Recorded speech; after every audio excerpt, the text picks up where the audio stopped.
Welcome to DCTamil channel. இன்னைக்கு வீடியோவில் நம்ம என்ன பார்க்க போறோம்னா, அதாவது வெப் அப்ளிகேஷனுக்கும் விண்டோஸ் அப்ளிகேஷனுக்கும் உள்ள டிஃபரன்ஸ் என்னன்னு சொல்லி பார்க்க போறோம். வாங்க வீடியோக்குள்ள போகலாம்.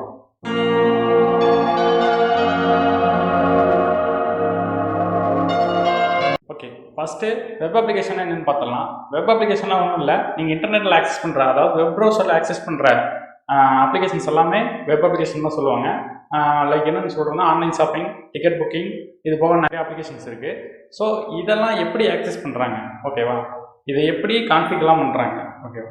இது வெப் அப்ளிகேஷன் ஃபஸ்ட்டு, அதாவது ஒரு ஆன்லைன் ஷாப்பிங் ஒருத்தர் ஆரம்பிக்கிறாருன்னா ஃபஸ்ட்டு அவங்களுக்கு தனி ஒரு சர்வர் வாங்கிடுவாங்க, ஓகேவா. இந்த சர்வருக்கு அப்புறம் சர்வரில் பார்த்தீங்கன்னா அவங்களுக்குன்னு ஒரு ஸ்டோரேஜ் கொடுத்துருவாங்க. அந்த ஸ்டோரேஜில் இவங்க செஞ்ச ப்ராசஸ் ஃபைல்லாம் தூக்கி அதில் போடுவாங்க.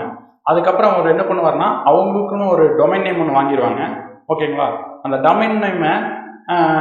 டொமைன் நேம் கொடுத்தா இவங்க போட்ட அந்த ப்ராஜெக்ட் ஃபைல் ஆக்சஸ் ஆகிற மாதிரி ஒரு லிங்க்கு ரெண்டையும் கான்ஃபிக் பண்ணிடுவாங்க. அப்படி கான்ஃபிக் பண்ணுற மூலியமாக தான் வெப் அப்ளிகேஷனும் ஓப்பன் ஆகுது, ஒர்க் ஆகுது, ஓகேவா. இது பார்த்தீங்கன்னா எங்கே வேணும், ஆல் ஓவர் வேர்ல்டு எங்கே போனீங்கனாலும் அந்த அப்ளிகேஷன் அவங்க டொமைன் நேமை கொடுத்தாங்கன்னா போதும், ஓப்பன் பண்ணிக்கலாம், ஓகேவா. இதில் ஒரு பெனிஃபிட்ஸ் பார்த்தீங்கன்னா வெப் அப்ளிகேஷன் தான், ஓகேவா. அடுத்து ரெண்டாவது விண்டோஸ் அப்ளிகேஷன் என்னன்னு பார்த்தீங்கன்னா, இது ஒன்றும் இல்லை, ஆப்ரேட்டிங் சிஸ்டம், அதாவது விண்டோஸ் ஆப்ரேட்டிங் சிஸ்டமில் மட்டும்தான் இது ஒர்க் ஆகும். ஜஸ்ட்டு இது ஒன்றும் .exe ஃபைல்னு நீங்கள் கேள்விப்பட்டிருப்பீங்க. அதாவது எக்ஸாம்பிள் சொல்கிறதுனா, வீடியோ பிளேயர்ஸு, ஆடியோ பிளேயரு, அப்புறம் இந்த MS வேர்டு, ஆடோ ஃபோட்டோஷாப், இதெல்லாம் பார்த்தீங்கன்னா exe ஃபைல், அதாவது விண்டோஸ் அப்ளிகேஷனுக்குள்ள தான் வரும். இதை பார்த்தீங்கன்னா நம்ம ஆன்லைனில் எங்கேயும் ஆக்சஸ் பண்ண முடியாது, டேரெக்டாக ஒரு சிஸ்டம் இன்ஸ்டால் பண்ணியிருந்தால் மட்டும்தான் ஆக்சஸ் பண்ண முடியும், ஓகேவா. இது பார்த்தீங்கன்னா விண்டோஸ் அப்ளிகேஷன்.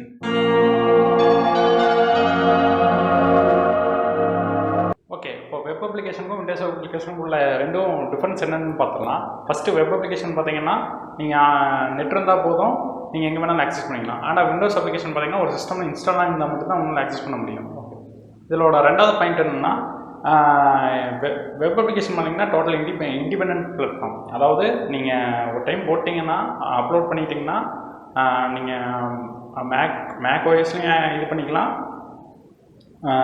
மற்றபடி லினக்ஸ்லேயும் சப்போர்ட் பண்ணிக்கலாம், மற்ற இருக்க எல்லா ஓஎஸ்லையும் சப்போர்ட் பண்ணிக்கலாம். ஆனால் விண்டோஸ் பார்த்தீங்கன்னா அப்படி இல்லை, விண்டோஸ் பிளாட்ஃபார்மில் மட்டும்தான் அதை ஆக்சஸ் பண்ண முடியும். ஓகே, மூணாவது பாயிண்ட் என்னன்னு பார்த்தீங்கன்னா, விண்டோஸ் அப்ளிகேஷன் பார்த்தீங்கன்னா 32 பிட் 64 பிட்னு 2 பைட்டில் இது வேலை செய்யும்.